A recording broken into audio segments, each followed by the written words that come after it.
Qu'est-ce que la prudence partagée? Quels sont les bénéfices pour une organisation de développer la prudence partagée?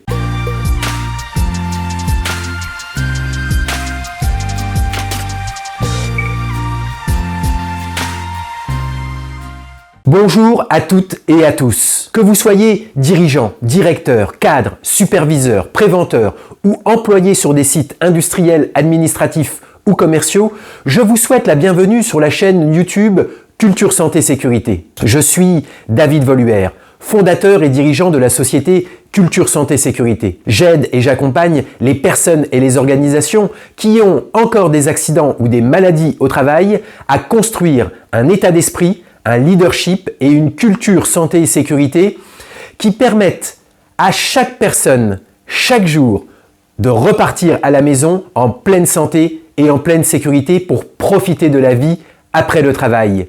Et ce, quelles que soient les activités et les dangers. Aujourd'hui, je voudrais vous parler de l'importance de la prudence partagée pour créer durablement zéro accident et zéro maladie au travail. Dans cette vidéo, je vais définir la prudence partagée. Je vais vous présenter les 8 bénéfices de la prudence partagée. La prudence partagée est une parade très importante. En effet, l'homme ne peut pas percevoir tous les dangers et ne peut pas analyser et interpréter toutes les informations de son environnement. Nous avons besoin des autres pour vivre et survivre. L'espèce humaine doit sa prédominance et sa survie par sa capacité d'adaptation. Cette capacité d'adaptation est possible car nous sommes des animaux sociaux et que nous vivons en groupe. Nous sommes interdépendants. L'interdépendance, c'est une relation de dépendance réciproque. Nous prenons soin des autres et les autres prennent soin de nous. C'est cette dépendance réciproque qui nous permet d'avoir des yeux derrière notre tête et notre dos. C'est cette dépendance réciproque qui nous permet de nous maintenir en vie. La prudence partagée, c'est développer un état d'esprit où chaque personne peut être l'ange gardien d'une autre personne. Cet ange gardien peut permettre d'identifier un danger que l'autre personne n'a pas perçu. Cet ange gardien peut lui permettre d'analyser ou d'interpréter les informations de manière plus éclairée, plus sage et plus prudente. Nous avons besoin des autres pour rentrer à la maison en pleine santé et en pleine sécurité. En effet, il est impossible de percevoir et de traiter tous les dangers seul. Qu'est-ce que la prudence partagée? J'aimerais définir avec vous le concept de prudence partagée. Pour cela, j'aimerais définir avec vous la prudence et le partage. La prudence est l'état d'esprit d'une personne qui est attentive et vigilante à tout ce qui peut causer un dommage, qui réfléchit proactivement aux conséquences de ses actes avec sagesse et qui agit de manière à limiter la conséquence de ses erreurs afin de maîtriser les dangers et éviter les dommages et les blessures. Partager, c'est donner ou diviser quelque chose en éléments pour les distribuer ou en faire bénéficier une ou plusieurs personnes. Le partage est un moyen d'exister pour l'être humain, un moyen d'être soi-même et avec les autres. Le besoin d'exister se traduit par le besoin de reconnaissance, de considération, en retour à ce que donne, apporte et partage une personne au groupe dans laquelle elle évolue. La prudence partagée est une disposition d'esprit du collectif où chaque personne donne et reçoit proactivement de l'attention, de la vigilance, de la réflexion sage, de l'action bienveillante pour maîtriser les dangers et éviter les dommages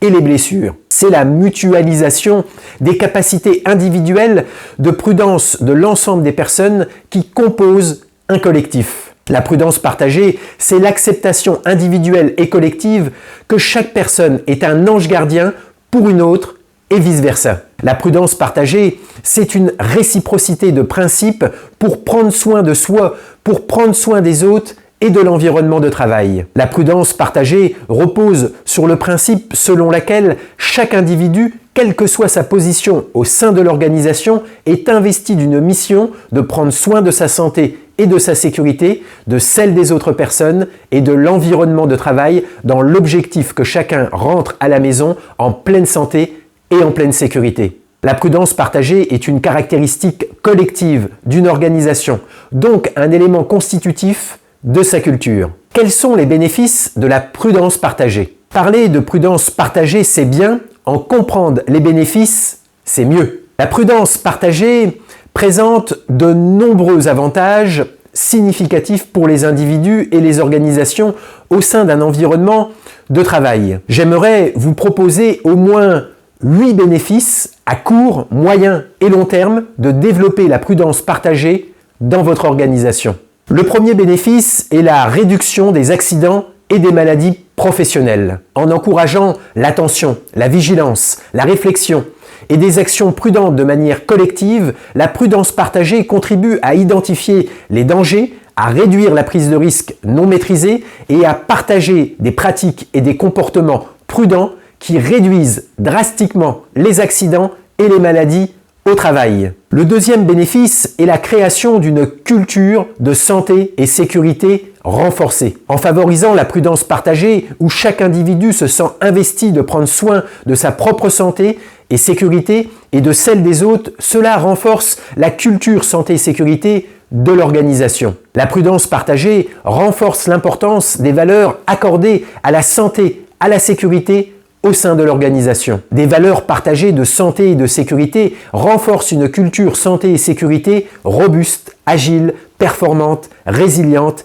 et écologique pour toutes les parties. Une culture santé et sécurité robuste, agile, performante, résiliente et écologique pour toutes les parties influence les états d'esprit des personnes et notamment des nouveaux arrivants, des visiteurs ou des personnes des sociétés sous-traitantes intervenantes dans le sens de la prudence. La prudence partagée permet la création d'un environnement de travail sûr et sain au sein de la dimension collective, c'est-à-dire la culture de l'organisation, où la santé et la sécurité des personnes sont des valeurs partagées par tous. Le troisième bénéfice est l'amélioration de la communication. La prudence partagée encourage une communication ouverte, transparente, respectueuse, bienveillante et assertive entre les membres de l'équipe concernant les dangers, le partage des erreurs humaines inévitables, les incidents potentiels et les meilleures pratiques de santé et de sécurité. Les situations dangereuses, les erreurs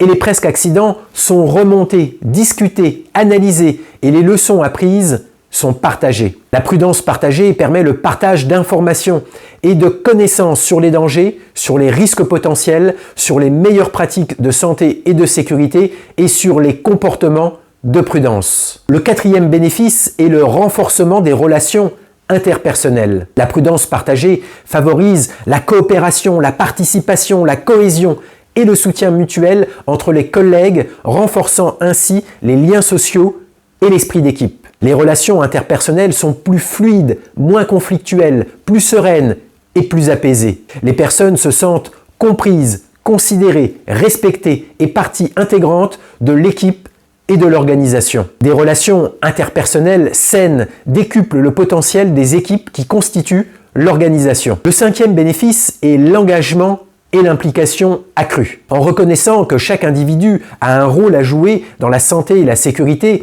globale, la prudence partagée stimule l'engagement des leaders santé et sécurité et décuple l'implication des personnes à poser des actions concrètes et impactantes sur les sujets de la santé et de la sécurité au sein de l'organisation. Les personnes passent des paroles aux actes et privilégient l'efficience et l'impact de leur action plutôt que des discours creux et sans valeur ajoutée. La prudence partagée favorise une atmosphère où les employés se sentent investis les uns les autres, où ils s'engagent activement dans la prévention des incidents et où ils contribuent à maintenir des pratiques de travail sécuritaires au quotidien. Le sixième bénéfice est la réduction des coûts. En réduisant ou en éliminant les accidents et les maladies professionnelles, les organisations peuvent réduire les coûts associés aux arrêts de travail, aux indemnisations, aux pertes de productivité. Les personnes sont plus productives, concentrées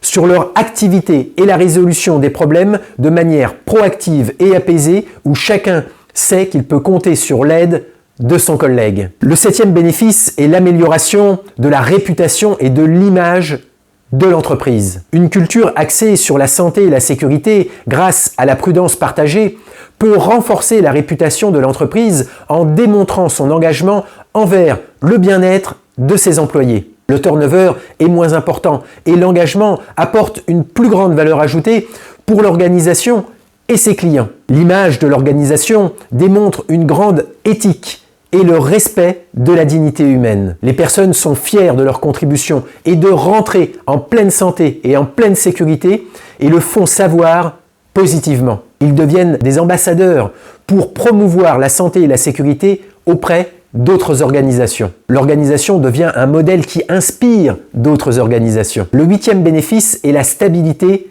et la durabilité. La prudence partagée contribue à établir des pratiques et des comportements durables en matière de santé et de sécurité, ce qui assure une stabilité dans la prévention des risques à long terme. L'organisation peut ainsi repousser les limites du zéro accident et du zéro maladie sur des périodes alors inimaginables, comme 1 million, 2 millions, 5 millions ou même 10 millions d'heures sans accident et sans maladie au travail. Pour résumer, la prudence partagée crée un environnement où la santé et la sécurité au travail deviennent des valeurs collectives. Les valeurs collectives partagées de santé et de sécurité permettent des choix plus sages et plus prudents dans le temps, ce qui permet une performance durable. En adoptant la prudence partagée, les membres d'une organisation reconnaissent l'importance de se soutenir mutuellement, de signaler les dangers ou les situations à risque et de prendre des mesures collectives pour éviter les accidents et les maladies au travail. En favorisant cette approche, les organisations peuvent établir des bases solides pour atteindre et maintenir durablement l'objectif de zéro accident et zéro maladie au travail. La prudence partagée devient ainsi un pilier essentiel pour instaurer une culture santé et sécurité durable, en réduisant les accidents et les maladies professionnelles, en créant une culture santé et sécurité renforcée, en améliorant la communication, en renforçant les relations interpersonnelles, en engageant et en impliquant les personnes, en réduisant les coûts, en améliorant la réputation et l'image de l'entreprise et enfin en assurant la stabilité et la durabilité. Si vous avez aimé cette vidéo, je vous invite à la partager avec vos proches, avec vos collègues, à la liker. Je reste bien évidemment à votre disposition pour vous aider et vous accompagner à créer les conditions de la prudence partagée. Je serai bien évidemment heureux d'avoir vos retours et vos partages dans les commentaires. Pensez à vous abonner ou à recommander la chaîne Culture Santé et Sécurité. Je vous réserve de nombreuses surprises. Je vous souhaite tout le meilleur. Soyez prudents et prudentes. Prenez bien soin de vous, de votre famille et de vos collègues. À très bientôt.